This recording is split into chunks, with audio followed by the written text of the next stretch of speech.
டே 22 to 27 என்ன பண்ணேன்னு பார்த்தீங்கன்னா, ஏர்லி மார்னிங் 3:30 to 6:30 படித்தேன். அதில் வந்து ஃபஸ்ட் ப்ரிஃபரன்ஸ் வந்து இங்கிலீஷ் தான் கொடுத்துருந்தேன்.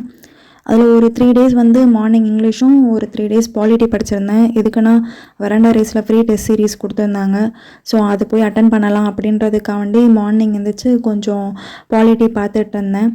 பார்த்துட்டு ஆல்ரெடி ஒரு தடவை கொஞ்சம் சில லெசன்ஸ் படிச்சிருந்தேன். 11th 12th அவ்வளோவா படிச்சில்ல. ஸோ இந்த தடவை படிக்கலாம் அப்படின்றதுக்காண்டி அண்டர்லைன் பண்ணிவிட்டு படிச்சுட்டு ஒரு தடவை ரிவைஸ் பண்ணி பார்த்தேன். இன்னும் கொஞ்சம் படிக்கணும், இன்னும் பாலிட்டி இன்னும் கொஞ்சம் படிக்கணும். அப்போ தான் இன்னும் நல்லா ஸ்கோர் பண்ண முடியும். இப்போதைக்கு ஓகேவாக இருக்குது. ஆவரேஜாக ஒரு 50% கவர் பண்ணியிருக்கேன் அப்படின்னு வச்சுக்கலாம். மிச்சம் 50% இந்த 30 டேஸ்க்குள்ளே எல்லாத்தையும் கவர் பண்ணி கம்ப்ளீட் பண்ணிவிடுவேன்.